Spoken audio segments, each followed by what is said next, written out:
대림절 두 번째 초를 밝혔습니다. 초가 두 개가 됐죠? 그죠? 네. 초만 아니라 혹시 조금 관심 있는 분은 앞에 배너가 하나 더 다른 거 보이십니까? 네. 이제 둘째 주입니다. 대림절은 예수님이 땅에 오심을 기억하고 또 기념하고 기대하는 절기입니다. 초가 두 개가 밝혀졌고 배너도 하나 더 들었습니다. 이렇게 초를 밝히면서 죄악된 세상에 거룩한 탄생을 기대하는 우리의 마음이 나타나 있습니다. 성경에는 이런 기대감 그리고 기다림에 대한 사건과 인물이 나오는데요. 대표적인 인물이 세례 요한입니다. 이 세례 요한은 광야에서 회개해라 하나님 나라가 가까웠다라고 이야기합니다. 이스라엘 역사의 마지막 예언자라고 말할 수 있는 이 세례 요한이 척박한 광야에서 이렇게 말을 하자 사람들이 모이기 시작합니다. 저는 이 대목을 읽고 묵상할 때 궁금한 게 두 가지가 있었습니다. 첫 번째는 그때 성전도 크고 거룩한 옷도 많이 입고 있었고 대제사장, 서기관, 바리새인, 사두개인, 하나님을 믿고 따른다는 수없이 많은 거룩하다 칭하는 이들이 많았는데 왜 세례 요한이 광야에서 노숙자처럼 있던 그 세례 요한이 소리를 외쳐야 했을까? 또 한 가지는 그 광야라는 데가 사람이 살 수 있는 데가 아니잖아요. 근데 그런 자리에 왜 이렇게 사람들이 몰려들었을까? 마태복음 3장 5절에 보면 이때에 예루살렘의 온 유대와 요단강 사방에서 다 그에게 나와 이렇게 얘기합니다. 세례 요한이 회개해라 천국이 가까웠다라고 얘기하니까 마태복음 3장 5절에 예루살렘과 온 유대와 요단강 근처에서 사람들이 그에게 찾아 나왔다. 왜 이랬을까? 대답은 의외로 간단합니다, 여러분. 성전이 성전 역할을 못했고요. 대제사장들이 하나님의 중간 역할자인 대제사장의 역할을 못한 거예요. 지금으로 돌려 이야기하자면 교회가 교회의 역할을 못하고 믿음의 터전들이 믿음의 역할을 못하니까 광야에서 외치게 하고 흩어져 있는 이들을 모으게 하는 일들이 이때도 벌어졌다 이 말입니다. 저는 여기서 제 자신을 봅니다. 아니 우리 모두를 봐야 할 줄 알고 교회를 떠나는 사람이 많이 있다고 그러죠. 가난한 성도 안 나가라고. 답은 여기 있습니다. 교회가 진리를 선포하지 않고 교회가 교회답지 않으니까 이런 일들이 벌어지고 있지 않을까 싶습니다. 요즘 교회를 걱정하는 볼멘 소리가 많이 있지요. 교인이 줄어든다, 뭐 나오긴 하는데 예배 쇼핑을 한다, 헌신도 안 한다, 충성도 안 한다, 헌금도 안 한다, 예배만 나온다. 그리고 큰 교회는 1부 예배 갔다가 또 옆에 있는 교회 2부 예배 갔다가 이런다. 이건 뭐 누구나 다 아는 불편한 진실입니다. 그럼 왜 이 지경까지 했느냐? 진리를 선포해야 할 교회에서 또 진리를 잡아야 할 우리가 그렇게 하지 못했기 때문에 이런 건 아닌가.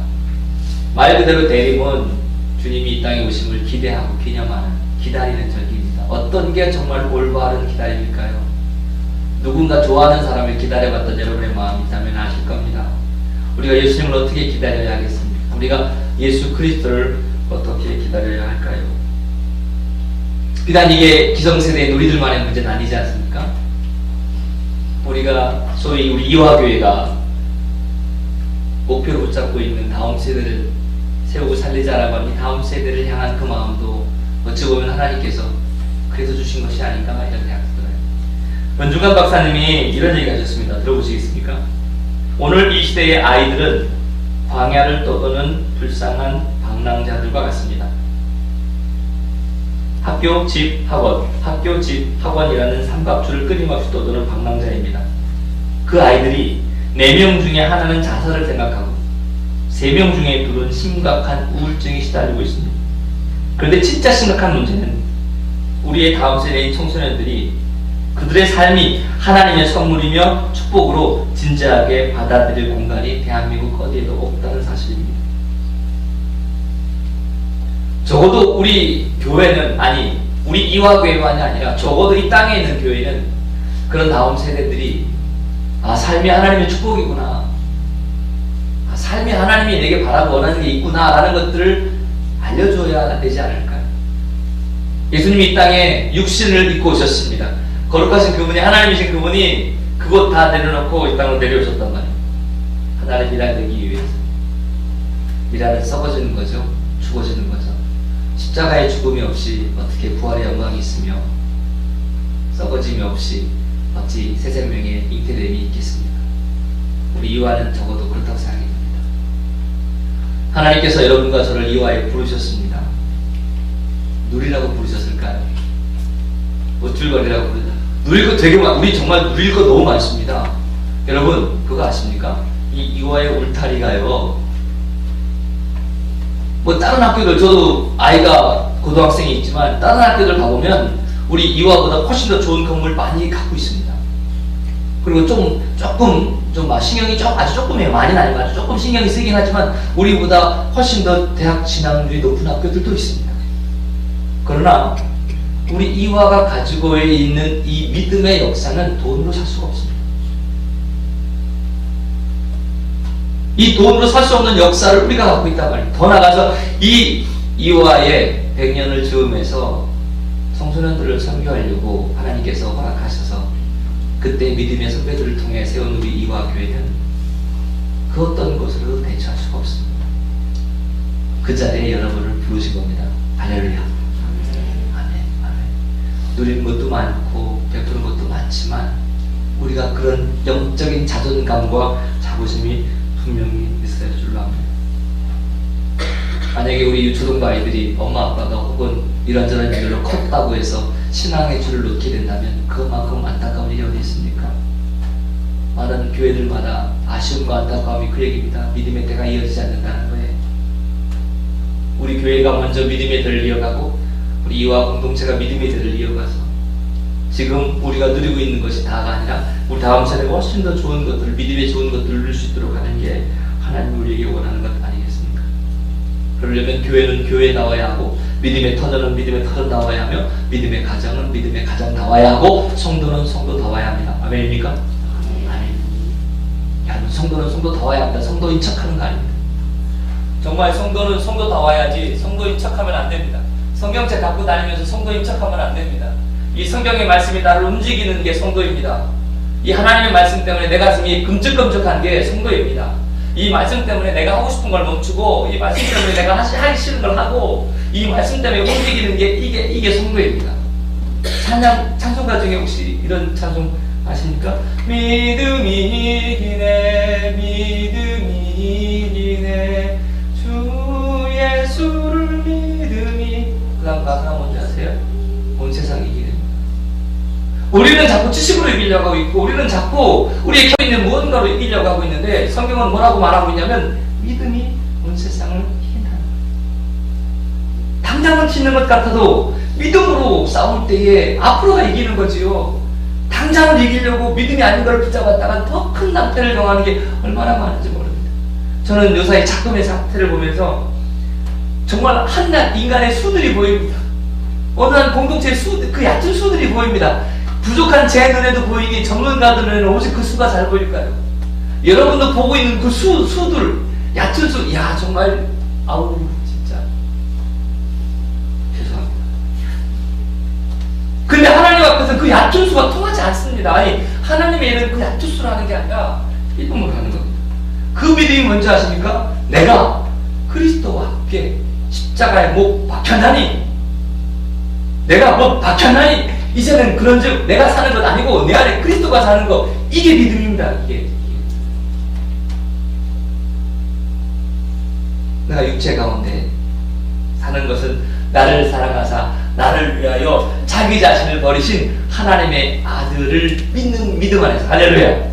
그러니까 우리가 믿는 믿음은 다른 게 아닙니다. 하나님이신 그분, 하나님의 아들이신 그분이 나를 위해 십자가를 죽으셨다라는 것, 하나님의 미랄 되셨다는 것, 그것 붙잡고 나가는 겁니다. 세상 사람들은 남아있는 은행 잔고를 자랑할지 모르지만 나는 내 안에 있는 예수 그리스도가 나를 위해 죽으셨다. 이 천지를 만드신 그 엄청난 그분이 나를 위해 죽으셨단 말이에요. 어마무시한 그분이 나를 위해서 뭔가 하셨다는 것, 이것 때문에 영적인 자존감을 갖고 그걸 믿고 나가는 게 이게 진짜 믿음입니다. 월, 화, 수, 목, 금, 토 내 마음대로 살다가 주일만이 아니라 월요일 주일의 연장선, 화요일 주일의 연장선, 수요일 주일의 연장선, 이때쯤 하면 다른 교회들은 그 다음을 힘 해주세요. 목요일 주일에 연장선, 금요일 주일에 연장선, 토요일 주일에, 예, 모든 날이 주일처럼. 할렐루야. 지나다 보면 깜깜할 때 있으시죠? 당당하게 어려운 문제들 만날 때도 있으시고요. 저도 있습니다. 목사님도 있어요. 그럼요. 저라고 뭐 아이들 말로, 죄송합니다, 아이들 말로 용가리 풍병 가요. 저도 있습니다. 저도 있습니다. 갑갑하고 답답한 일들, 정말 사망의 음침한 골짜기를 지나는 것 같은, 그때 하나님 앞에 간절히 기도합니다. 왜 기도하는지 아십니까? 왜 기도하는지 아세요? 그 일을 앞두고 내가 하고 싶은 것과 그 일을 앞두고 하나님이 원하시는 게 달라요. 근데 하나님의 뜻은 말씀에 있는데 이 말씀대로 하려면 내 본능이 거슬립니다. 그래서 이 본능을 누르고 하나님 말씀을 따르려고 하니 기도를 할 수가 없어요. 예수님이 마치 겟세마네 동산에서 주여 내 뜻대로 마옵시고 아버지 원대로 하옵소서 이렇게 했던 거죠. 그래서 결국은 나를 위해 죽으신 하나님의 아들, 나를 사랑하셔서 나를 위해 죽으신, 내가 십자가에 못 박혔고 내가 이제 사는 건 내 안에 그리스도께서 사시는 거구나, 나를 위해 죽으신 예수 그리스도 내가 사는 거구나. 아멘. 감사한 일이 있으면 할렐루야 찬양하고, 속상하고 힘들고 어려운 일이 있으면 기도하고, 내가 기대하는 것과 하나님의 인도하심이 다를 때 문제가 생기는데 내가 기대하는 것과 하나님의 인도하심이 같을 때 아멘 찬양하고, 내가 기대하는 것과 하나님의 인도하심이 다르면 기도하고 찬양하고, 다를 때는 기도하고 말이죠. 이게 우리의 몫입니다. 말씀을 마치겠습니다.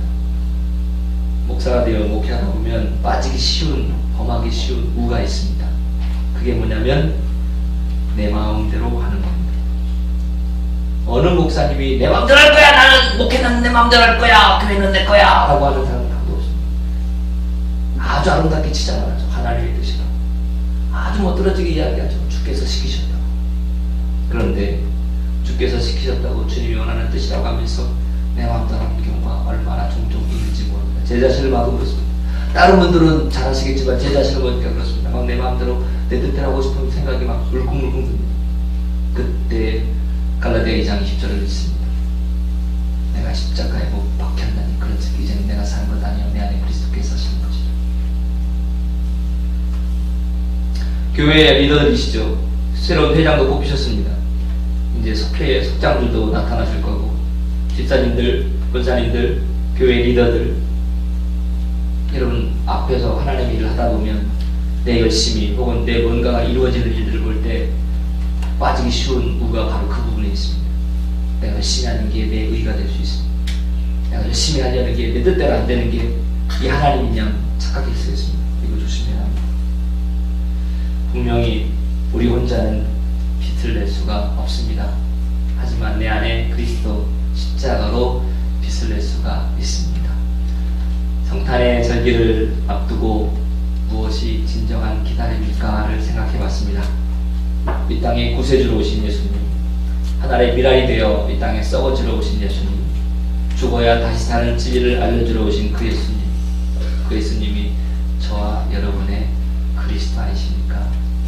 부족할 수는 있고 모자랄 수는 있지만 거부할 수는 없지 않습니까? 그렇다면 오늘도 말씀 안에, 찬양 안에 내가 죽고 내 안에 그리스도께서 사십시오, 나를 사랑하셔서 나를 위해 십자가에 달려 죽으신 하나님의 아들을 믿는 그 믿음으로 나도 살겠습니다. 부족하고 모자라지만 주님 이끌어 주십시오. 아멘. 이렇게 나아가야 하나님이 기뻐하시는 믿음의 걸음이 되지 않을까 싶습니다. 하나님의 은혜가 찬양 가운데, 예배 가운데 여러분 가운데 함께 하시길 주의 이름으로 간절히 축원합니다.